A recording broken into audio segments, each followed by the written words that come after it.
Folks, welcome back to your weekly roar. We're now broadcasting very soon, not just across podcasts, your videocast that you see live right here, not just through our podcast distribution through Apple iTunes and wherever else you're hearing us and all the different platforms.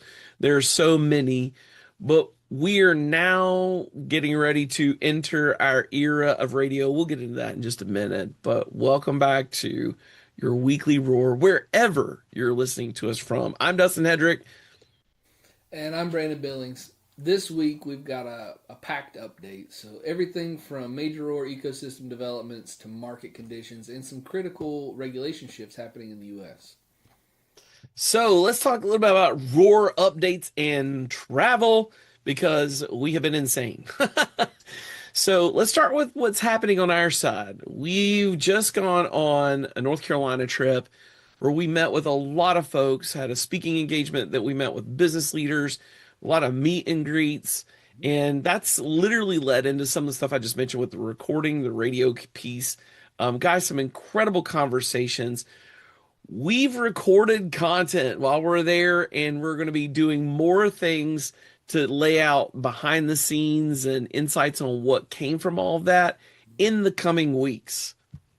Yeah, and we're also continuing to level up the show itself, moving from just a podcast to a full broadcast format with producers, distribution, and expanded reach. And seriously, that's a lot because I'm interjecting here, but Brandon has got a ton of friends, have a ton of reach. And so they heard some of the things we're doing, turned around and said, that is very exciting. Hey, have you considered radio? We're like, no, but we both have a face for radio, so this is probably a good idea. So, That's true. so anyways, go ahead, Brandon. Yeah, so ERS on BASE. One of the biggest updates is the Executive ROAR Society is officially preparing for launch on BASE chain. I know, right? That in itself is exciting. Boom. We haven't announced the exact mint date yet, but everything is already set up on OpenSea. And this time we're coming in with a major advantage. We already have a blue checkmark partner on OpenSea, which means that significantly more visibility, stronger placement, and better exposure right out of the gate. Dude, and that was the biggest thing. That was so hard to get through that process, just that verification. I remember going back and forth and back and forth. And even in the mint process, we didn't have the support of OpenSea. We actually didn't get that blue check mark and our first OpenSea support until after we had sold out and we were in secondary sales. I know, we sold out, got secondary sales, and then they're like, okay, you can be blue check mark verified. And if you want, you can use a launch pad. It's like we already did it without a launch pad. So congratulations, community. That was all you guys. It was a lot of fun doing that. It's gonna be a lot of fun now. And it's funny, back then we were in that what do you want to call it? Degen mindset, goofing around on social media. We may do that again. But honestly, ERS has grown up and it's something much more exciting. And as we release month after month new software, which you're going to hear about like 5 or 6 this month, as well as we bring back some of the software in season 2 that we've already done, ERS is built into all of it. And so this is a great time to take advantage of that, both if you've never been in ERS, because it's going to expand your use and membership and your benefits, but also if you've been in, you're going to want to get one in because you want to get on base, and it's going to function on base chain where the first generation's only on ETH. Now, we're always going to support all chains. So if you're just on Ethereum, good for you. If you jump on base, good for you again. So if you're holding, NFTs that are ERS family, we'll be taking a snapshot of those and you'll already be in for the whitelist.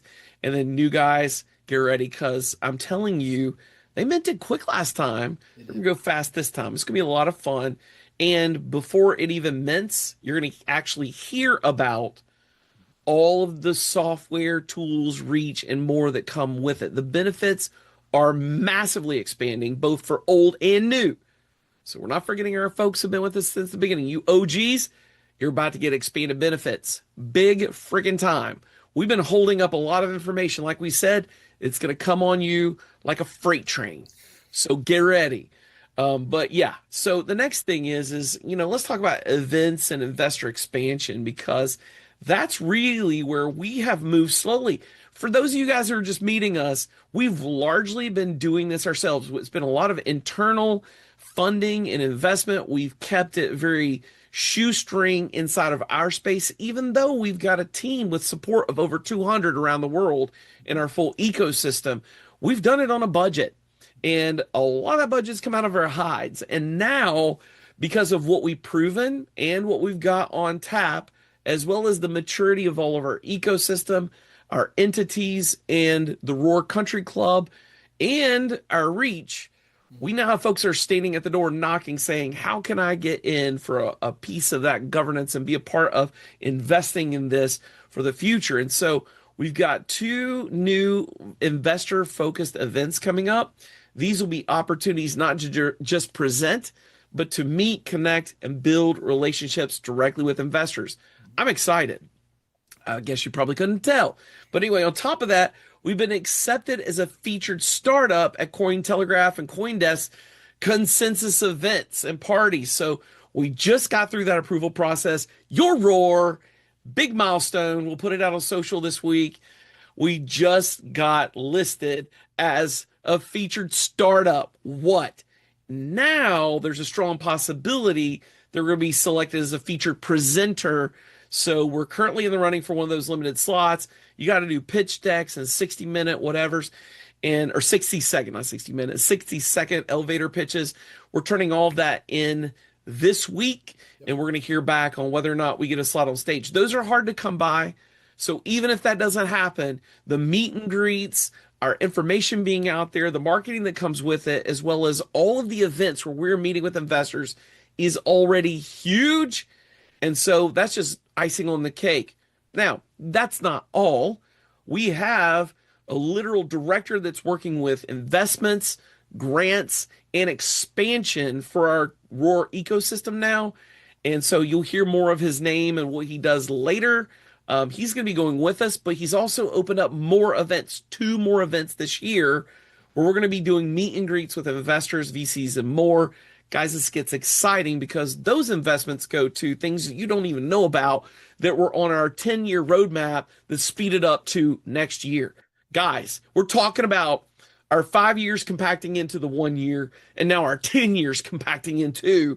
And we're just saying that the roadmap is more like a dot instead of a line because it's happening all at once. So super exciting, super grateful. And we're in the running for these limited spots. And even if we don't get in, we're already partnered. We're going to be shouting that out all over social media and putting out some PR and whatnot that we are now a featured startup with consensus. Boom. It's exciting. I look forward to getting down there too. Yes, me too. So let's see. Token 2049. We got an update. So unfortunately, it's been postponed, but it actually kind of worked in our favor because it's opened up our schedule. Now we're able to go do some of those things that Dustin was just talking about with another investor event. And so, for us, the momentum doesn't slow down. We just keep rolling. Whatever opportunities are ahead of us, we just go one to the next, to the next, to the next. And so when that one didn't work out, we'll still go to Token 2049. It'll be at a different time. So I'm looking forward to that. Me too. I am too. We've also got more that we don't even know about yet because when you go to one, you get invited to more. And guys, we have folks literally beating down our door to start writing articles and start shouting everything out. We actually have an exact timeline we're following for how we release information because we want to make sure everyone gets the biggest benefit at the same time. So there were leaks before and there was, pumping and dumping and jumping from community, and we're just not doing that. We're becoming very focused, laser focused on how information is conveyed, shared. We know exactly what we're doing every week. And let me tell you something, Brandon and I, we're doing like 7 things at a time every given week that we're checking in on. That's not a joke. That is legitimate. So we're right on schedule. Our team is right on schedule. Our marketing team, community support teams, right on schedule, right on point. Legal team is on point. One more thing to say about that. If you're out there in the RCC, Roar Country Club, and you're like, got questions about the governance, I've been in the platform, whatever, it takes time to respond. We thought it'd be like 24, 48 hours. It can take up to a week. We got a lot going on because all the teams have to do all the things they do very well, and they're killing it. So if you're out there on our team, thank you for being amazing. You guys are incredible. Go love on our community leaders, our mods, love on all those guys that are supporting it every way in social media. You don't know this, but there are a load of people involved in everything from X platform, Discord, Telegram, the DAO on RCC platform. You guys are incredible. So thank you to everyone. It's all happening. But at the end of the day, I just want to say that even as you hear this next piece, I am ultra bullish because I know what's coming for the next 3 months. I know what's coming for the next 6 months. I know what's coming for the next year. We do. We can see it. And now we're going to dream about a 10-year plan being in our 2-year plan. I'm just saying. Okay. Crypto markets this week. Let's dig into what's really happening this last week and coming into this next week. Let's shift into the market. It's been choppy. I mean, that's all you can say. It's been choppy. Bitcoin's been sitting around 70,000. It's up and down roughly 5 or 6% over the last week. Ethereum followed that move, hovering around the 2100 to 2300 range. I got nothing to say about that except for I love it when it pumps because it drives the value of Y WR up. So that's all cool. But overall, short-term sentiment is slightly bearish or sideways. And I want to add to this, that is not the case at Y WR. And you will see over the next month, there are about 4 things coming we have not talked about that will be released one at a time, right on time, that literally affect dislodging Y WR from being stuck with that. So right now we are following that because we are connected to Ethereum and we will stay there. But there are 4 other things coming for our ecosystem that will directly affect our token. And that's exciting because until September 10th, we have this claim process with the airdrop ongoing, with the release of tokens entering the market all the way till September. But we're already going to see something shifting because of those 4 different magical dynamics. So yes, market sideways. We're tracking with it. We see it. You've seen Y WR's been tracking almost exactly with the market. I'm excited to say that that is very, very shortly going to be challenged by pressures that are outside of those dynamics control. Boom. Wow, bro. I was afraid you were about to get leaky there for a minute. No leaks here, baby. Hey, legal's all up in my business. Like just saying, we have learned I've been trained about the leakage. Absolutely. Absolutely. Well, you're talking about the market. There's a few drivers behind that movement. I want to talk about that real quick. First, the Fed signaling higher for longer interest rates. That continues to put pressure on risk assets like crypto.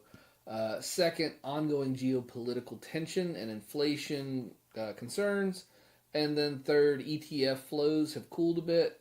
Still positive overall, but we're seeing short-term outflows. So that's kind of the drivers behind that choppy movement, right? And as expected.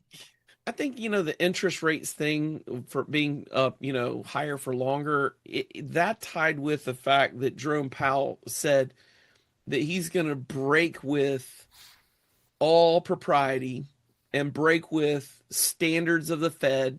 He's even breaking with history and what's appropriate, and he's talking about staying past his term. Thank God we have term limits, at least on the president, because it is really weird when people say, you know what, I'm quote, quote, not affecting the market. And I am, quote, quote, I stand as a person in the middle. I have no political agenda. And yet they're saying, but I'm not leaving because I want to allow some other political party to get any change over or affect the market in a good way. That is bizarre to me that he's talking about staying past his term and doing something that just isn't done. What's going on there? Well, it doesn't matter how we feel. Doesn't matter what your politic is or what side of the aisle you fall on. Let me talk from middle aisle for us right now in crypto. If you're a crypto bro out there, I'm with you right now. Here it is. All that screams is a lack of confidence in what happens with the Fed going forward and what can happen to the economy. We're not even talking about what's reality for interest or whether things are inflated or deflated. We're talking about people that are saying that they're going to mess with stuff in a way they shouldn't. This is very similar to what happened in the past that's been called out right now with big entities, and I'll say names like JP Morgan and others who've screwed with everything from silver to gold to crypto and done the opposite of what they even said they were supposed to do out in public, thus pumping, dumping, and doing all kinds of stuff weird to the market. At the end of the day, these people are going to get called out on the fact that they have created crypto that doesn't exist by manipulating futures and gambling kinds of solutions and software that are out there supposed to be used for insurances and, exchanges that aren't telling the truth about how much crypto they really have and thus doing what banks do. You put $1 in the bank, they spend 9 against it. 9 against it. Not 7, 8, 9 against it. $1, they spend 9 against it. So a crypto exchange that isn't literally locked in a ledger, so not a decentralized exchange that is locked, wallets to wallets and automated, but those that function as order books.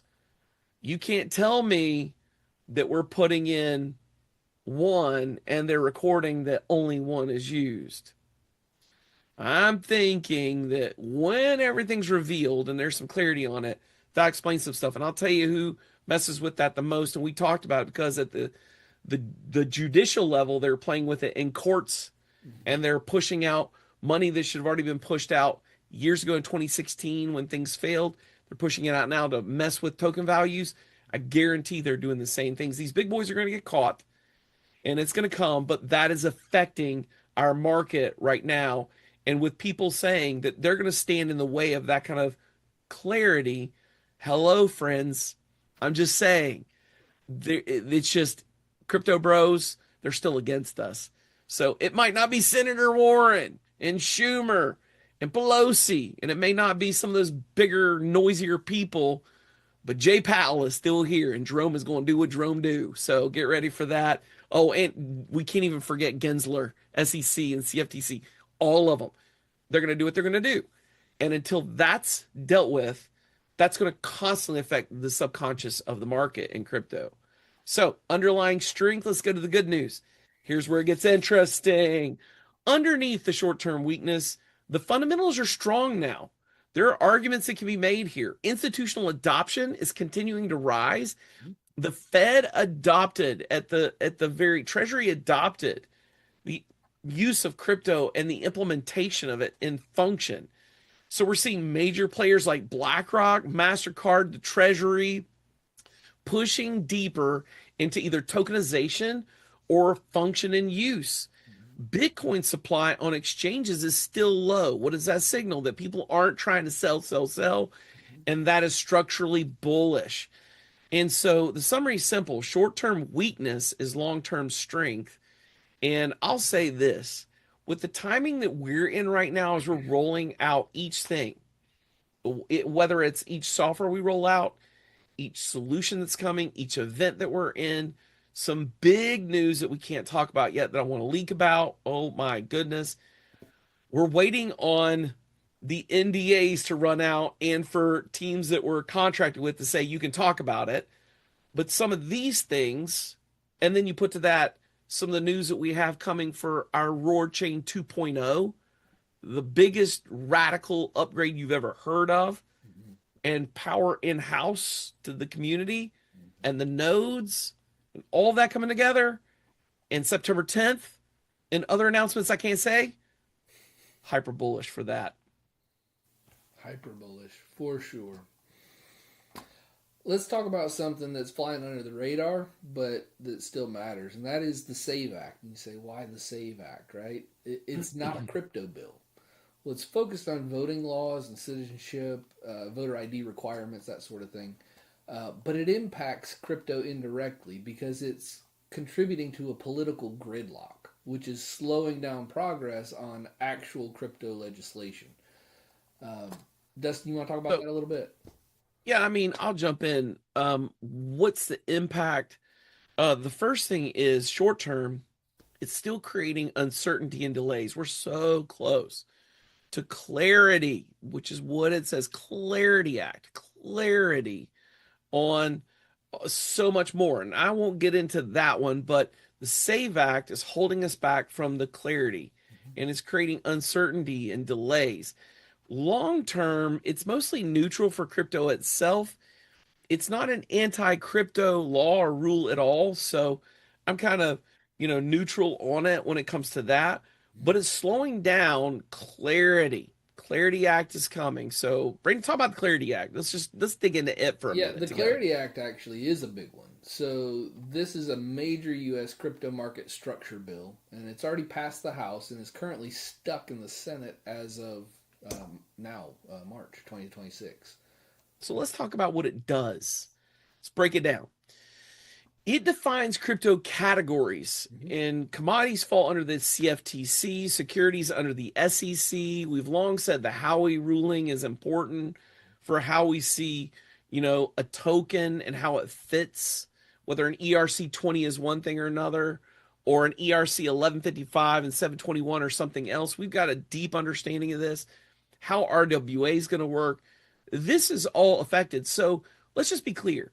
Crypto's moving forward, development's moving forward, and there's more money going back into it right now than for many years. Like a lot of people took time off. We've been building the whole time. A lot of people took 2 years off. So we did not. Long story short, it's stifling everything from just running. So this is going to give the CFTC authority over crypto spot markets. This speaks back to the playing around that some people are doing. They're using what should be risk management and insurances for people who are maybe in some kind of fund management. It's taking it from that, and it's more like gambling, pumping and dumping, and spiking or creating what we call it in the stock market world naked short selling, where people sell stock they don't own. It's just naked, and they cover it within fraction of seconds. Crypto can make that faster. I mean, heck, honestly, we could build something and spin it up that does flash lending and flash trading and do that in the market. We can manipulate markets like that. We do not. We choose to stay within our zone and do things that are legal and legitimate, but it's possible. And so with the legal, it makes it better because it creates a framework for exchanges, what we call the digital commodity exchanges and more. So importantly, it's going to allow tokens to evolve from securities or security like into commodities over time. It's also going to begin introducing a structure for stable coins and DeFi. This is super important. The banks hate us. The banks hate us. I won't get in those controversies. I'm going to let Brandon do that in a second. It's just because we can give away so much and we keep it lean and we don't have the overhead. So that part is still developing. Brandon, take that up for us. Yeah, so there are some major debates around this bill. The whole stablecoin yield, banks versus crypto native firms, the ongoing SEC versus CFTC power struggle, and then concerns around national security and AML compliance, right? So all of that's kind of wrapped up into what you were just talking about. And to be honest, the banks are fighting us. Legacy banking is fighting hardcore. It's funny because this you're going to hear us talk more and more in our white papers, as we already have in our podcasts, about where banking fits and where legacy banking fits in this future. There's a place. There's a place. We've been talking about it. We're going to talk more and more. However, they're afraid that we're able to give away better yields, and they know that dollars are going to leave the legacy fiat world and come into the stablecoin market. Why? Because honestly, you can't afford for your money to be dumb anymore. I mean, honestly, your money is dumb in markets where, let's be clear, I'm gonna tell you this is insane. but you're getting fractions of a penny of percentages on your money in a bank, even if it's giving you a dividend of some sort. It's just not anything much. Fractions. Even if you do something that's more long-term locked in and you get a CD, money market account, your returns are up to a certain percent. Those percentages, they cannot match what's going on in crypto because of low overhead and immediacy of function and use and utility and value creation. The assets are really doing something in crypto. So do you want to put your money in something that's going to make you $10 for every $100,000 you put in over a 6 month to a year period? Or do you want something that can give you what used to be mutual fund rate returns north of 4 to 5%, up to 12% and more? Inside the regular financial world, you've got to get into some really risky stuff to get those returns. But in crypto, it can be against a stable coin that's not fluctuating. It's against the US dollar and treasury. And you're getting mutual fund returns on your cash. Are you getting me? That's nonsense. And the banks are scared to death, as they should be. But instead of fighting this, what they should do is come alongside it, because it's a great future for all of us. So if this bill passes, it's going to give clarity to, I think, literally put fire on the market and drive crypto adoption, because the yields are so insane. It's going to protect the geniuses in crypto. It's a game changer. It unlocks institutional capital to enter the market for real, not in some fund that is fakely held that they can spin 9 times against whatever the real holding is and create more tokens that don't exist and aren't really locked on a wallet and in chain. It's going to be real positions, real function, one-to-one return, one-to-one lock. This positions the US as a global crypto hub. Now, that's important, because if the US does that, it's a great place to onboard to crypto. In a season where China and other big entities out there that have a lot of money, I mean, you guys, the most billionaires in the world live in China. And all they're doing is offboarding from crypto. You cannot get on crypto in China. You can have their CBDC, which is not crypto, and they'll track you and shut your world down. But they're happy to offload your crypto in their world. So they've opened up exchanges to sell out and get your cash out, but you cannot get your cash in. So we are going to be the place where it can be onboarded and offboarded. We're becoming the center. So this creates bullish momentum across Bitcoin, Ethereum, and major assets. But if it stalls or fails, we're going to continue with regulatory uncertainty, stagnant markets like that or whatever. Innovation is going to move offshore and adoption slows down. Let's be honest, some of our partners are offshore because it's best for the market right now and best for what we're doing. You don't even know about those guys yet. And I'm not leaking anything, Brandon, but some of those are that way because of we're doing what's best for this ecosystem in any eventuality. And that makes sense. So guys, this is great for us. If it doesn't come forward fast enough, it's going to be hard on the market. But like I told you just a minute ago, we're actually deleveraging from the market in a lot of ways. And that's going to create a lot of pressure on our token in the next little bit. So there you go. I'm telling you up front, everyone's getting information at the same time. Nothing's backdoor pumpy dumpy. This is just reality. Watch and see. Yeah. You know, Dustin, I think maybe we dive a little deeper on the future of banking for another podcast. That sounds like a great topic. Yes, please. A lot more. Multiples. Absolutely. Ongoing. Absolutely. When we're on the radio. I love that. I know. But let's tie this all together real quick. This is how it connects. The SAVE Act is contributing to delays, right? The Clarity Act is what we're looking for. We need that to define that long-term future. And the macro conditions like Fed policy and liquidity are currently driving market behavior. So that's what's going on right now. Right on. And as far as the SAVE Act goes, it would be good to get some clarity there too. I mean, confidence in our elections is just a no-brainer. And I'm not going to go down the political, pundit pipeline, but I will say this. Every major country Out of 180 that are legitimate, not just territories, but countries, every major country, including some of the ones that are actually picking on the US about it and saying that we shouldn't have it, it's interesting because they all have those laws at a federal level. That's right. So it's like, this is actually a no brainer, especially when you got 18 states that cannot verify their Right. roles, their information, and they're actually over numbered based on adult population that lives there. So when it's like 1.7 million more voters who can vote on every election or that do vote on these elections out of 18 states, and they don't have the adult population to support that, guys, that's just opaque. What have I said from the beginning? I think elections should be on blockchain. Ha ha, windfall. We make all the fees too. So bring it to the blockchain, all ledger, all transparent. And that'll fix all of it because it's a one-to-one. But anyway, I mean, they're never going to do that. I mean, Congress loves to be opaque. I mean, honestly, Yeah.